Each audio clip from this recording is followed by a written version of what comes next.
ابو بکر و عمر عثمان و علی کو ہم اپنی جا کا سلام لکھیں گے۔ ابو بکر و عمر عثمان و علی کو ہم اپنی جا کا سلام لکھیں گے۔ کتاب دل کے ہر ورق پہ اپنے معاویہ کی شان لکھیں گے۔ اگر مل جائے ہمیں آسمان کی حکومت اے حسین تو ہر ایک ستارے کی جگہ کسی صحابی کا نام لکھیں گے۔ اور یہ سچ ہے کہ خطرہ اغیار بہت ہے، یہ سچ ہے کہ خطرہ اغیار بہت ہے، پر کیا کریں صحابہ سے پیار بہت ہے۔ اور صحابہ سے پیار کیوں نہ ہو؟ اس لیے کہ لگ گیا جس کا صحابہ کے کھاتے خون، لا خوف علیہم ولا هم یحزنون۔ اور ہم اکثر ان نام نہاد لوگوں کو کہا کرتے ہیں کہ مقتل سے اپنی یاری ہے، ابدار پرانا لگتا ہے، صدیوں سے کٹنا سیکھا ہے، ہر بار پرانا لگتا ہے، تم سنگ اٹھاؤ یا خنجر، حق بات جو ہے وہ کہنی ہے، یہ ظلم و تشدد سرکاری سرکار پرانا لگتا ہے۔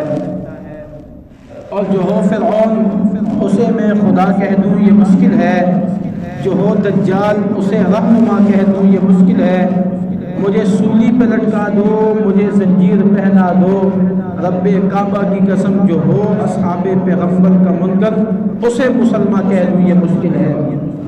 میرے انتہائی واجب الاحترام سامعین کرام، آپ حضرات کے علم میں ہے عالم امام صاحب کی اجازت سے اور ان کی شفقت کی وجہ سے ہر سال ہمیں وہ موقع دیتے ہیں، بلکہ ہمیں کیا موقع دیتے ہیں، ہمیں سیکھنے کا موقع دیتے ہیں کہ ہم حق بات خود بھی کہیں اور آپ تک بھی پہنچائیں۔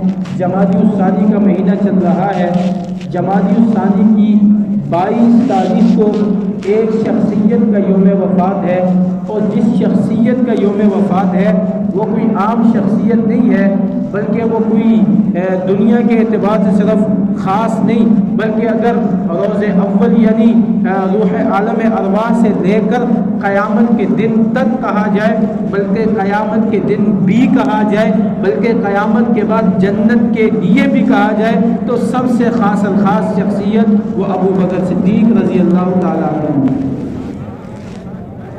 مختصر تعارف ابو بکر کیا ہے؟ حضرت ابو بکر کا نام عبداللہ ہے۔ کیا نام ہے بھائی؟ سارے بولو کیا نام ہے؟ سارے بولو کیا نام ہے؟ عبداللہ۔ آپ کے والد کا نام عثمان ہے۔ کیا نام ہے؟ عثمان۔ کیا نام ہے؟ عثمان۔ والد کی کنیت ابو قحافہ ہے، اور حضرت ابو بکر صدیق کی کنیت ابو بکر ہے۔ صدیق آپ کا لقب ہے۔ آپ کی والدہ کا نام سلمہ ہے، کنیت ان کی ام الخیر ہے۔ اب یہ مختصر سا تعارف ابو بکر کا، وگرنہ ابو بکر کے تعارف کو اگر قرآن سے پوچھو گے تو ابو بکر کا تعارف قرآن کبھی کہتا ہے والذی جاء بالصدق وصدق به، کبھی کہتے ہیں اولئک الذین انعم اللہ علیہم من النبیین والصدیقین والشہداء والصالحین۔ اور اگر کبھی قرآن سے پوچھو گے تو قرآن کہے گا وَسَيُجَنَّبُهَا الْأَتْقَى الَّذِي يُؤْتِي مَالَهُ يَتَزَكَّى۔ اور اگر پھر قرآن سے پوچھو گے کہ ابو بکر کا بتاؤ تو صحیح یہ ابو بکر کون ہے، تو قرآن کہتا ہے ثانی اثنین اذ ہما فی الغار اذ یقول لصاحبہ لا تحزن ان اللہ معنا۔ پھر اگر کوئی قرآن سے کہے کہ قرآن کہیں اور بھی ابو بکر کا تعارف ہے تو قرآن کہتا ہے محمد رسول اللہ والذین معہ اشداء علی الکفار رحماء بینہم۔ پھر اگر کوئی قرآن سے سوال کرے کہ قرآن ابو بکر کا کوئی اور تعارف ہے تو قرآن کہتا ہے جی ہاں وَكُلًّا وَعَدَ اللَّهُ الْحُسْنَى کا سب سے پہلا مصداق ابو بکر ہے۔ قرآن کوئی اور تعارف بھی ابو بکر کا تیرے پاس ہے؟ قرآن کہتا ہے رضی اللہ عنہم ورضوا عنہ، اس رضی اللہ عنہم ورضوا عنہ کا سب سے پہلا مصداق ابو بکر ہے۔ قرآن تیرے پاس کوئی اور بھی تعارف ابو بکر کا ہے؟ قرآن کہتا ہے جی ہاں الراکعون کا سب سے پہلا مصداق ابو بکر ہے، الساجدون کا سب سے پہلا مصداق ابو بکر ہے، الراکعون کا سب سے پہلا مصداق ابو بکر ہے، عابدون کا سب سے پہلا مصداق ابو بکر ہے، الف لام میم ذالک الکتاب لا ریب فیہ، وہ جو کتاب لکھی جائے گی، اس لکھے جانے کی جو تصدیق قرآن میں موجود ہے، جس کی تحقیق قرآن میں موجود ہے، اور جس کے بارے میں اشارہ کر کے قرآن کہے کہ جس قرآن کو ابو بکر کے دور میں لکھا جائے گا، لکھنے والا ابو بکر بھی سچا ہوگا اور لکھی جانے والی کتاب بھی سچی ہوگی۔ اگر قرآن کے متعلق ابو بکر کے متعلق قرآن سے سوال کیا جائے تو قرآن جا بجا کہتے جی ہاں، ایسی تصدیق کسی نے نہیں کی۔ سوال ہوتا ہے کہ کیسی تصدیق؟ کہا جب سبحان الذی اسری بعبدہ لیلا من المسجد الحرام الی المسجد الاقصی، کہ جب اللہ نے اپنے لاڈلے پیغمبر کو زمین سے اٹھایا، پھر بیت المقدس تک پہنچایا، پھر بیت المقدس سے اٹھایا، عرش معلیٰ پہ بلایا، پھر عرش معلیٰ سے بھی آگے سدرۃ المنتہا بھی کراس کروایا، سارے درجے نیچے رہ گئے، ساری قومیں نیچے رہ گئی، ساری زمینیں نیچے رہ گئی، سارے زمن نیچے رہ گئے، سارے آسمان نیچے رہ گئے، سارے فرشتے نیچے رہ گئے، یہ چاند نیچے ہو گیا، سورج نیچے ہو گیا، تارے ستارے سیارے سب نیچے ہو گئے، یہ فضا، یہ آباء اجداد اور یہ فضا، یہ بحر، یہ بر، یہ شبنم، یہ تر، یہ ساری چیزیں نیچے رہ گئی۔ ابھی کیا رہ گیا؟ اللہ نے اپنے محمد کو کہاں پہ بلا لیا؟ کہاں؟ وہاں پہ بلا لیا جہاں جبرائیل بھی نہیں جا سکتا، وہاں پہ بلا لیا کہ جہاں پر رب کسی کو آنے کی اجازت دیتا ہی نہیں، اور اگر دے بھی دے وہاں تک کوئی پہنچ سکتا نہیں۔ جبریل آگے کیوں نہیں کہا؟ آگے کیوں نہیں گیا؟ یہاں تک تو نبی کا تو ساتھی بھی تھا، رفیق بھی تھا، لانے والا بھی تھا، رہبر بھی تھا، تو ساتھ چلنے والا بھی تھا، حکم خداوندی کے مطابق پیغمبر کو آسمانوں تک لانے والا بھی تو تھا، یہاں سے آگے کیوں نہیں جاتا؟ کہا اتنی سکت، اتنی سکت، اتنی ہمت مجھ جبرائیل میں نہیں کہ میں یہاں سے آگے جا سکوں۔ جبرائیل وجہ کیا ہے؟ کہا اگر اس سے آگے میں جاتا ہوں تو رب کے جلال کا، رب کی ذات کا نورانیت اور نور اتنا ہے کہ اس سے میں جل کے راک ہو جاؤں گا۔ جب پیغمبر کو بلایا سارے نیچے رہ گئے، پیغمبر اوپر چلے گئے۔ اب سوال یہ ہے اس بات کو مانے گا کون؟ اقرار کون کرے گا؟ انکار کون کرے گا؟ دلیل کون مانگے گا؟ حجت کون کرے گا؟ بکواس کون کرے گا؟ انکاری کون ہوگا؟ ماننے والا کون ہوگا؟ دعویٰ کون کرے گا؟ دعوے کی تصدیق کون کرے گا؟ تنقید کون کرے گا؟ پھونکے گا کون؟ باس کون آئے گا؟ بنا دے کے دلائل کون پوچھے گا؟ بنا دے کے اقرار کون کرے گا؟ کھڑکیاں اور بیت المقدس کے متعلق سوال کون کرے گا؟ بنا دے کے جواب کون دے گا؟ جی ہاں، آج سارا طبقہ اس بات کا منتظر تھا کہ اس بات کو ماننے کو کوئی تیار نہیں ہے۔ بھلا یہ کیسے ممکن ہے کہ شخص ہمارے سامنے اس زمین سے اٹھے، پھر بیت المقدس کی زمین پر پہنچے، پھر وہاں سے اٹھے آسمانوں پر پہنچے، پھر آسمانوں سے راتوں رات سیر کر کے فجر سے پہلے اپنے بستر پہ پہنچ جائے؟ ایسا کیسا ممکن ہے؟ کیا شان ہے ابو بکر کی؟ سارے ایک طرف کھڑے، کوئی دلیل مانگتا ہے، کوئی معجزہ مانگتا ہے، کوئی کرامت مانگتا ہے، کوئی وہاں کا نمونہ پوچھتا ہے، کوئی سفر پوچھتا ہے، کوئی رفتار پوچھتا ہے، کوئی سواری پوچھتا ہے، کوئی سفر والا پوچھتا ہے۔ لیکن قرآن جو ابو بکر پر جس نے بنا کسی بات کے تحقیق بھی نہیں کی، اس کے اوپر کوئی دلیل بھی نہیں مانگی، سب سے پہلے بنا دلیل کے جس نے تصدیق کی ہے اسے ابو بکر کہتے ہیں۔ کیا کہتے ہیں؟ سفارِ مکہ ابو بکر کے پاس گئے۔ ابو بکر، ایک بندہ یوں کہتا ہے کہ میں راتوں رات اتنے سفر کر کے واپسی آ گیا، بھلا یہ کوئی ماننے کی بات ہے؟ قربان جاؤں ابو بکر تیرے چننے پر۔ ابو بکر نے کہا ہاں، اگر آمنہ کا لال، عبداللہ کا لحد جگر، ساتھی کوثر، شافع نیشر، ہادی عالم، رحمت کا مجسم، امام الانبیاء، امام الاتقیاء، امام الاولین والآخرین محمد الرسول اللہ کہیں تو رب کعبہ کی قسم اس جیسی سچی بات کو ہو ہی نہیں۔ پھر ابو بکر صدیق رضی اللہ تعالیٰ عنہ وہ صحابی رسول ہیں جنہوں نے صرف نبوت کو نہیں دیکھا، جنہوں نے صرف کلمے کو نہیں سنا، جنہوں نے صرف قرآن کو اترتے ہوئے نہیں دیکھا، جنہوں نے صرف نماز کا حکم نہیں سنا، بلکہ ابو بکر اس شخصیت کا نام ہے جو ہر چیز میں سب سے پہلے گواہ اور صادق کرتے ہیں۔ جب لوگ پوچھ رہے تھے ابو بکر تصدیق کرتا تھا، لوگ کرامت مانگ رہے تھے ابو بکر تصدیق کرتا جا رہا تھا، لوگ دلائل مانگ رہے تھے ابو بکر تصدیق کرتا جا رہا تھا۔ اور مزے کی بات آپ کو یہ بتاؤں، ساری دنیا ہمیشہ پیغمبر کے چہرے کو دیکھنے کو ترستی تھی، صحابہ مسجد میں انتظار میں ہوتے کہ کب اللہ کے نبی تشریف لائیں گے اور دیدار محمد الرسول اللہ ہوگا، کب آقا تشریف لائیں گے، ان آنکھوں کو ٹھنڈک ملے گی، کب آقا تشریف لائیں گے دلوں کو سرور ملے گا، کب آقا تشریف لائیں گے ہماری محفل میں برکت اور اللہ کی رحمتیں نازل ہوں گی۔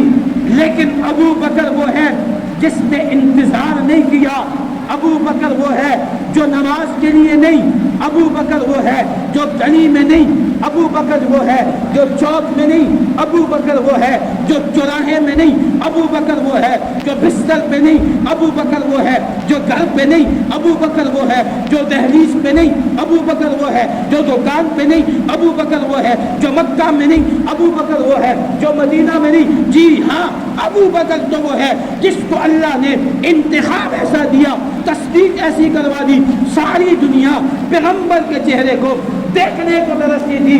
ابو بکر اسے کہتے ہیں 3 دن اور 3 رات جس کی گود میں اللہ نبوت کو سلا دے اسے ابو بکر کہتے ہیں۔ اسے ابو بکر کہتے ہیں جس کی گود میں نبوت جیسا سونا ممرا آرام فرمائے، اس گود والے کو کیا کہتے ہیں؟ کون سی آواز سے کیا کہتے ہیں؟ یہ جمادی الثانی کا مہینہ ہے، 22 جمادی الثانی یوم وفات سیدنا صدیق اکبر رضی اللہ تعالیٰ عنہ ہے، اور ابو بکر صدیق رضی اللہ تعالیٰ عنہ کی بات کے بغیر کوئی چیز مکمل ہو ہی نہیں سکتی۔ آپ کہو گے مولانا صاحب اور بھی تو صحابہ ہیں، بالکل ہیں، صحابہ ایمان ہے، صحابہ جان ہے، صحابہ کے لیے تو قربان ہے، کہہ لو بے شک سارے صحابہ ایمان ہیں۔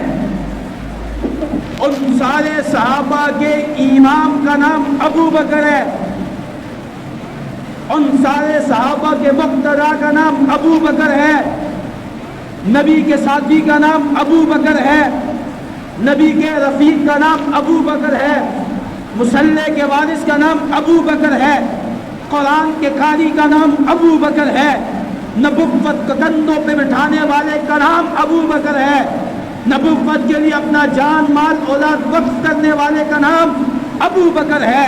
جی ہاں، اگر اسلام کو ضرورت مال کی پڑی تو سب سے پہلے جو میدان میں آ کر مال دیتا ہے اسے ابو بکر کہتے ہیں۔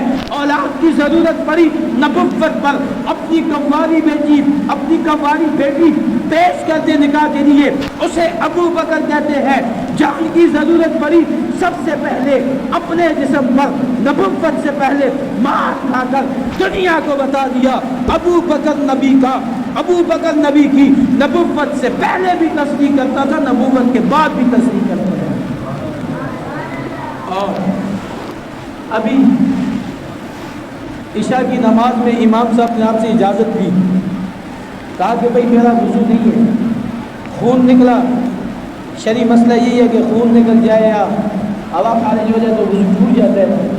میں حیران ہوا بڑا، میں سوچ رہا تھا کہ آج 1400 سال کے بعد میرا اور آپ کا امام کس کا؟ میرا اور آپ کا امام کس کا؟ ہمیں دین کا کتنا پتہ ہے، سب کو اپنا پتہ ہے، ہم دین کے کتنے پابند ہیں ہمیں سب کو پتہ ہے۔ ہم شریعت کے مطابق کتنا چلتے ہیں ہمیں سب کو پتہ ہے، پتہ نہیں پتہ، لیکن اس پرفتن دور کے اندر مقتدی مجھ جیسے اور آپ جیسے باوجود اس کے اگر امام کا وضو نہ ہو نماز توڑ کے پھر وہ وضو کو جاتا ہے اور وضو کے پہلے اعلان کرتا ہے کہ ساتھیو انتظار کرو میں وضو کر کے آ جاؤں. بابا مولانا صاحب کیا ہوا؟ کہا میرا وضو نہیں ہے. مولانا صاحب اگر آپ نہ بتاتے تو ہمیں کون سا پتہ چلتا؟ آپ اسی طرح نماز پڑھا دیتے. مولانا صاحب نے کہا بابا بات آپ کی نہیں ہے، یہ بات میری نہیں ہے، کل قیامت کے دن مجھے اس نماز کا حساب دینا ہوگا. تم سب کھڑے ہوگے گریبان پکو گے مولانا صاحب آپ کا وضو نہیں تھا تو نماز کیوں پڑھائی تھی؟ بتا دیتے، توڑ دیتے. میں قربان جاؤں آج کا امام، آج کا مولوی، آج کا محدث، آج کا مفسر، آج کا دیندار، آج کا مقتدی میری اور آپ کی نماز کی اتنی فکر کرتا ہے تو مجھے پھر سمجھ میں آ گئی کہ اگر آج کا امام اپنے مصلح کے ساتھ مخلص ہے، اپنے مصلح کے ساتھ اخلاص سے کھڑا ہے، اپنے مصلح پر امانت داری سے کھڑا ہے، بنا وضو کے کسی کی نماز خراب نہیں کرنا چاہتا، پھر مجھے سمجھ آ گئی اگر آج کا امام پرفتن دور میں رہ کر نماز کے لیے اتنا اہتمام کرتا ہے پھر سوچئے نا اس ابو بکر کا کتنا اہتمام ہوگا. بکواس کرنے والا، کام کرنے والا، تکفیر کرنے والا، کام کرنے والا، کالا بےایمان کافر کہتے ہیں. ابو بکر نے خلافت لے لی تھی، ابو بکر نے امامت لے لی تھی، ابو بکر نے باغ بدر نہیں دیا تھا، ابو بکر نے اہل بیت کا ساتھ نہیں دیا تھا، ابو بکر نے اہل بیت کے ساتھ زیادتی کی تھی. مجھے سمجھ میں آ گیا اگر میرا امام بغیر وضو کے نماز نہیں پڑھا سکتا تو رب کعبہ کی قسم ابو بکر کسی کا 1 روپیہ کھا کر بھی مصلح پہ کھڑا نہیں ہو سکتا. کیا ممکن ہے؟ ممکن ہے. اس ابو بکر کیا کہتے ہو جس ابو بکر کو پیغمبر نے ہر جگہ ساتھ رکھا اور صرف ساتھ نہیں رکھا بلکہ یوں کہا جہاں جہاں میں محمد ہوں وہیں پر ابو بکر. آقا یہ معاملہ دنیا تک ہے؟ کہا نہیں، عالم ارواح میں بھی میرے ساتھ ابو بکر تھا، زمین میں بھی میرے ساتھ ابو بکر ہے، مکہ میں بھی میرے ساتھ ابو بکر تھا، مدینہ میں بھی میرے ساتھ ابو بکر، بدر میں بھی ابو بکر، اور ابو بکر احد میں بھی ابو بکر، خندق میں بھی ابو بکر، یرموک میں بھی ابو بکر، مدینہ میں بھی ابو بکر، نماز میں بھی ابو بکر، تجارت میں بھی ابو بکر، سفر میں بھی ابو بکر، حضر میں بھی ابو بکر، گلی میں بھی ابو بکر، کوچے میں بھی ابو بکر، عبادت میں بھی ابو بکر، ریاضت میں بھی ابو بکر، پیغمبر کے نکاح کے وقت گواہ بننے والا بھی ابو بکر، آپ کی بیٹی کے نکاح کا گواہ بننے والا بھی ابو بکر، علی کے نکاح کا گواہ بننے والا بھی ابو بکر. کسی جگہ دیکھو پیغمبر کے ساتھ ابو بکر. آقا یہ دنیا تک کا ہے؟ کہا نہیں، آؤ نہ جنت کی سیر نہیں کرنا چاہتے، آؤ نہ تجھے جنت کا نہ بتاؤ. ربا وہ جنت کہاں ہے؟ ربا ماحول کیسا ہے؟ ربا کون کون ہے؟ ربا جنت ملے گی کہاں؟ ربا جنت کو دیکھیں گے کہاں؟ ربا جنت میں جائیں گے کیسے؟ ربا جنت کا دیدار کیا ان آنکھوں سے ہو جائے گا؟ اللہ نے کہا جی ہاں ذرا جاؤ نا مدینہ میں. آپ اللہ چلے گے مدینہ میں روزے کی جالی کے پاس جاؤ، اللہ چلے گے. اب جالی میں جھانک کے تو دیکھو، اللہ جھانک لیا. اسی کو تو کہتے ہیں ما بین بیتی و منبری روضۃ من ریاض الجنہ. اللہ روزے کی جالی کے سامنے آگے کہا ذرا جھانک کے دیکھو، کسی کو جنت کہتے ہیں. کیا کہتے ہیں؟ کیا کہتے ہیں؟ جنت کہاں ہے؟ جنت کہاں ہے؟ مدینہ میں. مدینہ میں کہاں ہے؟ جہاں پیغمبر ابو بکر کے ساتھ آرام فرما رہے ہیں. اللہ کے نبی نے فرمایا ما بین بیتی و منبری روضۃ من ریاض الجنہ. یہ جس ٹکڑے میں میرے ابو بکر کے ساتھ سو رہا ہوں اسی کو جنت کہتے ہیں. اور میں حیران کن بات آپ کو بتاؤں مولانا صاحب، ہم جنت عبادت سے خریدتے ہیں. کس سے خریدتے ہیں؟ ہم عبادت کریں گے، اللہ راضی ہوں گے، اللہ کی رحمت ہوگی تو ہم جنت میں جائیں گے.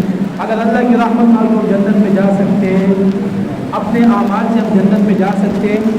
لیکن قربان جاؤں ابو بکر پر جس نے پیسے دے کر جنت کو خود خریدا ہے، جس نے پیسے دے کر جنت کو، اللہ کے نبی جب ہجرت کر کے آئے کہا ابو بکر مسجد بنانی ہے، ابو بکر مسجد، یا رسول اللہ مسجد کے پیسے ابو بکر دے گا، کہا ابو بکر تیرے علاوہ دے بھی کوئی نہیں سکتا، ابو بکر تیرے سوا کوئی دے بھی نہیں سکتا، آقا پھر یہ لیجئے نا، پیسے دے دیجئے۔ ابو بکر نے دولت لوٹا دی، مسجد خرید لی، مسجد نبوی بن گئی، آہستہ آہستہ توسیع ہوتی گئی، جیسے جیسے توسیع ہوتی گئی ابو بکر خریدتا گیا، پھر وہ وقت حجرہ عائشہ بنا، وہ بھی اسی میں شامل ہوا۔ میں کہوں ابو بکر تیری کیا شان ہے، لوگ عبادت سے جنت میں جائیں گے، رب نے تیرے ساتھ دنیا میں جنت کا سودا کر کے تجھے جنت میں سلا دیا۔ آج جہاں ابو بکر آرام کر رہے ہیں، اس جگہ کو ابو بکر نے اپنے پیسوں سے خریدا اور اللہ کو ادا ابو بکر کی اتنی پسند آئی، اللہ نے اس کو جنت بنا دیا۔ کیا بنا دیا؟ آج آپ کے توسل سے، آپ کی برکت سے کوئی ایسی گفتگو ہو رہی ہے، سوچا کچھ تھا لیکن اللہ کی ذات کچھ اور کہلوا رہی ہے، یہ بھی بات ہمیں سمجھنے کا بڑا اثر ہوتا ہے۔ تو جس جگہ ابو بکر آرام کرتے ہیں اس کو کیا کہتے ہیں؟ جنت۔ آقا ابو بکر دنیا تک ساتھ ہے؟ کہا نہیں، آج جاؤ دیکھو روزہ رسول جنت میں بھی ابو بکر میرے ساتھ ہے۔ آقا یہاں سے اٹھنا ہے، پھر کیا ہوگا؟ کہا گھبراؤ مت، روزے کوثر میں بھی میرے ساتھ ابو بکر ہوگا۔ آقا روزے کوثر کے بعد کیا ہوگا؟ کہا تم سنو گے ہر دروازہ کہا ہوگا، کہا کہہ رہا ہوگا یا ابا بکر صدیق، یا ابا بکر صدیق، یا ابا بکر صدیق۔ آقا ابو بکر کو سارے دروازے کیوں بنائیں گے جنت کے؟ آقا نے فرمایا اس لیے کہ ابو بکر نے اپنے پیسوں سے جنت کو خریدا ہوا ہے۔ کیا کیا ہوا ہے؟ بولو۔ آج ہم اپنا پلاٹ لے لیتے ہیں، اگر خطرے والی جگہ ہو تو گنمین بھی بٹھا دیتے ہیں، دو چار کتے بھی چھوڑ دیتے ہیں کہ کوئی قبضہ۔ ابو بکر قربان جاؤں تیری سخاوت پہ، تو نے جنت خرید کر ساری امت مسلمہ کے حوالے کر دی۔ ابو بکر صدیق رضی اللہ تعالیٰ عنہ کے ایمان میں کوئی شک ہو سکتا ہی ہو سکتا ہی، اس لیے کہ ابو بکر کے ایمان میں شک کرنا گویا قرآن کی آیات کا انکار ہے۔ کیا ہے؟ میں نے آپ کے سامنے قرآن کی آیت پڑھی، والذی جاء بالصدق وصدق بہ۔ یہ صرف ہمارے نزدیک نہیں بلکہ مولانا باقر رحمۃ اللہ علیہ بھی لکھتے ہیں کہ والذی جاء بالصدق، صدق سے مراد اللہ کے نبی صلی اللہ علیہ وسلم ہے، اور صدق بہ سے مراد ابو بکر صدیق رضی اللہ تعالیٰ عنہ ہے۔ متفقہ طور پر اس آیت کا صدق بہ کا مصداق ابو بکر ہے۔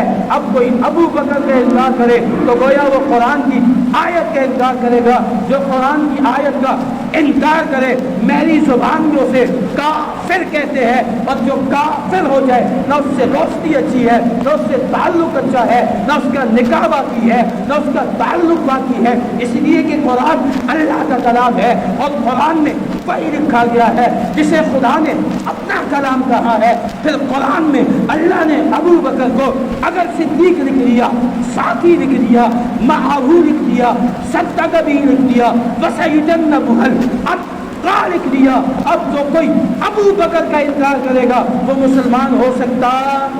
اونچی آواز سے ہو سکتا؟ اونچی آواز سے ہو سکتا؟ اس لیے کہ ابو بکر کا انکار کس کا انکار ہے؟ قرآن کا۔ تو قرآن کا انکار کافر ہے ہی نہیں۔ مزے کی بات آپ کو بتاؤں، یہودی کو کافر کیوں کہتے ہیں؟ قرآن کے انکاری ہے۔ عیسائی کو ہم کافر کیوں کہتے ہیں؟ قرآن کو مانتا ہے لیکن ماننے کے ساتھ کہتا ہے بابا تمہاری کتاب نہیں ہماری کتاب۔ کہتا ہے قرآن تو ہے لیکن بابا نہیں ہماری کتاب انجیل۔ قرآن اپنی جگہ لیکن انجیل اپنی جگہ، انکار اس نے قرآن کا نہیں کیا، لیکن ہم اسے کیا کہتے ہیں؟ بولو، کافر کہتے ہیں نا، کافر کہتے ہیں۔ کیوں؟ اس لیے کہ قرآن کو اپنی کتاب نہیں مانتا، اللہ کے نبی کو آخری نبی نہیں مانتا۔ تو جو قرآن کی آیت کا انکار کرے اسے کیا کہیں گے؟ اونچی آواز سے ڈرتے کیوں آپ کے امام صاحب تو ماشاءاللہ الحمدللہ. اگلے جملہ جو ہے تو ابو بکر صدیق رضی اللہ تعالیٰ عنہ وہ صحابی رسول ہیں جو سارے دین اور اسلام کی تصدیق کی مور ہیں. اگر جس بات پہ ابو بکر کی تصدیق نہ ہو وہ اسلام میں داخل ہو سکتا؟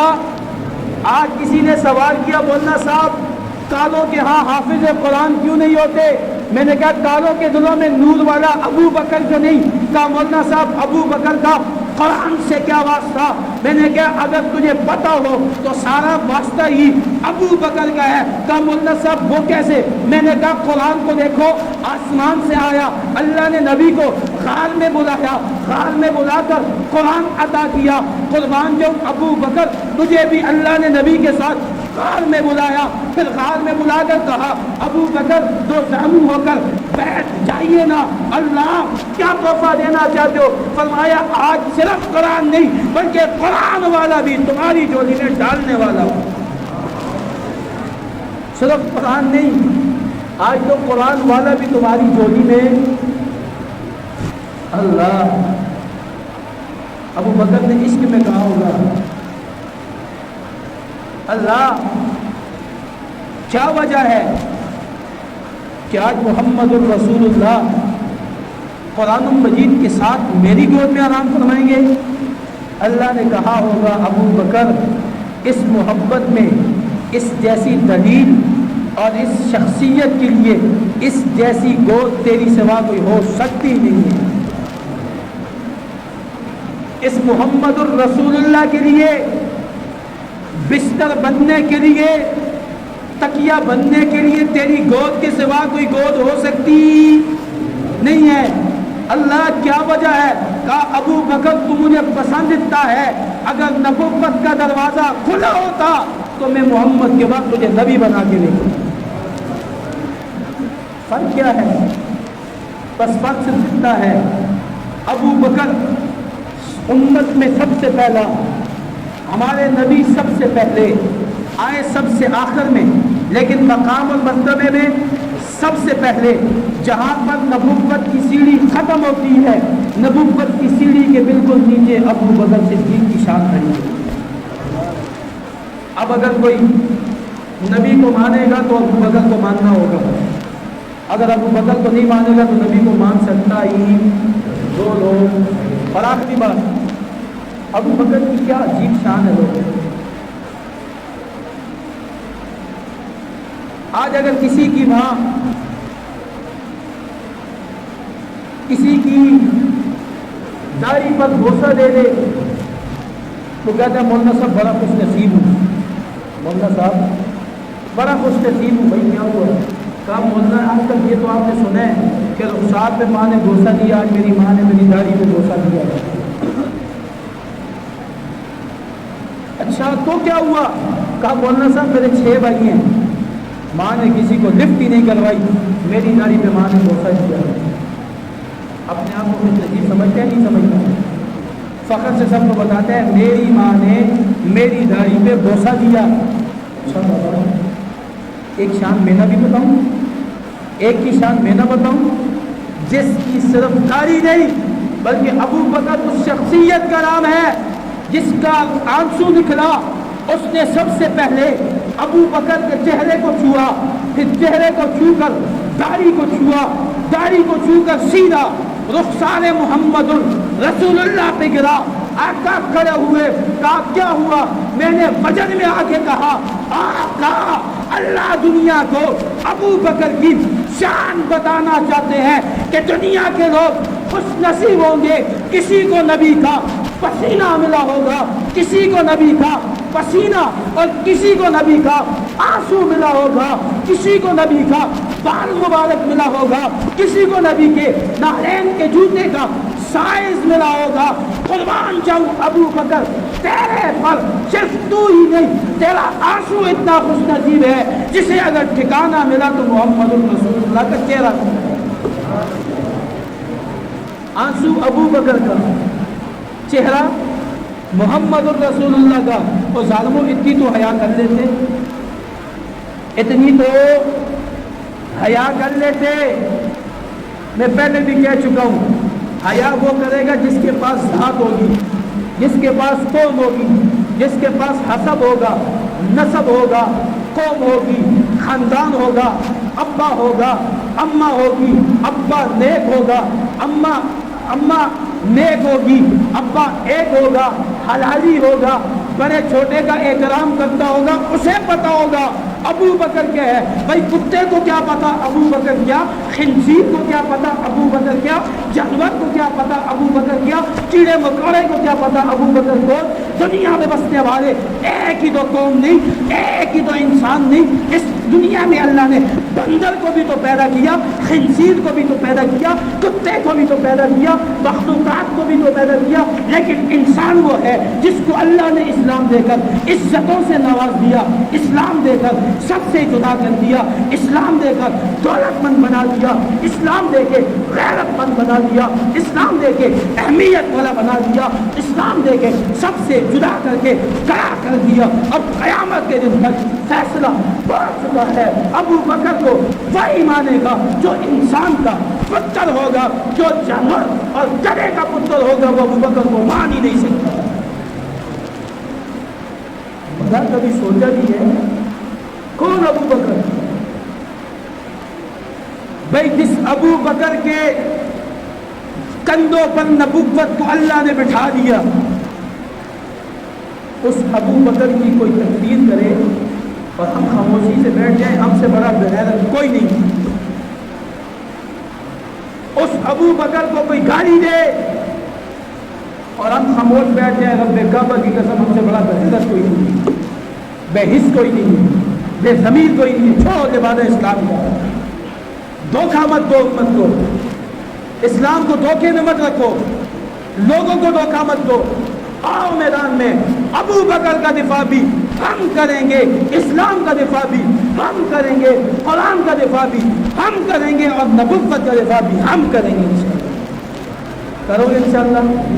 اسلام کا دفاع کرو گے، قرآن کا دفاع کرو گے، شریعت کا دفاع کرو گے، ختم نبوت کا دفاع کرو گے، صحابہ کا دفاع کرو گے، امام الصحابہ کا دفاع کرو گے، تو پھر 22 جمادی الثانی کو آپ کو ہمارے ساتھ نکلنا ہوگا۔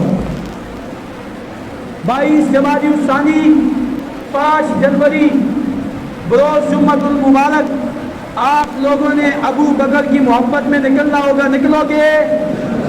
اونچی آواز سے نکلو گے؟ ابو بکر سے محبت کا ثبوت دو گے؟ اور دینا بھی چاہیے، اس لیے کہ ہم سب کے محسن کا نام کیا ہے؟ ابو بکر۔ میرے ساتھی مجھے تعجب سے دیکھ رہے ہیں کہ مولانا صاحب آج آپ نے ذکر نہیں کیا، اور بغیر ذکر کے ہم رہ نہیں سکتے، اس لیے کہ ذکر سے انسان کا دل زندہ ہوتا ہے، اسلام کی اس انسان کی روح زندہ ہوتی ہے، پھر ہم بھی ذکر کرتے ہیں۔ ذکر ہمارا کیا ہے؟ کلمہ پہنچانے والے کون؟ اونچی آواز سے کون؟ اسلام کو جاننے والے کون؟ شریعت بتانے والے کون؟ قرآن بتانے والے کون؟ نماز بتانے والے کون؟ شریعت بتانے والے کون؟ نبی کی ذات بتانے والے کون؟ نبی کا حسن بتانے والے کون؟ نبی کی نبوت بتانے والے کون؟ نبی کا جمال بتانے والے کون؟ نبی کا کمال بتانے والے کون؟ نبی کا غلط بتانے والے کون؟ نبی کی جوانی بتانے والے کون؟ ابا مکہ کا بتانے والے کون؟ مدینہ کا بتانے والے کون؟ بدر میں کون تھے؟ احد میں کون تھے؟ خندق میں کون تھے؟ خیبر میں کون تھے؟ یرموک میں کون تھے؟ نبی کے ساتھی کون تھے؟ نبی کے غازی کون تھے؟ نبی کے نمازی کون تھے؟ نبی پہ قربان کون ہوئے تھے؟ مال کنہوں نے لٹایا تھا؟ جانے کنہوں نے وار کی تھی؟ ساتھ کون چلے تھے؟ نکل کون گئے تھے؟ حکم پر حاضر کون ہوئے تھے؟ اس لیے پھر بآواز بلند کہیے، وہ طبقہ ایک لیا، اس طبقے کو کہتے ہیں صحابہ۔ صحابہ صحابہ صحابہ صحابہ صحابہ صحابہ صحابہ صحابہ صحابہ صحابہ صحابہ صحابہ صحابہ صحابہ صحابہ کرو گے۔ جو کچھ کہا سنا اللہ سبحانہ و تعالیٰ ہمیں عمل کرنے کی توفیق عطا فرمائے۔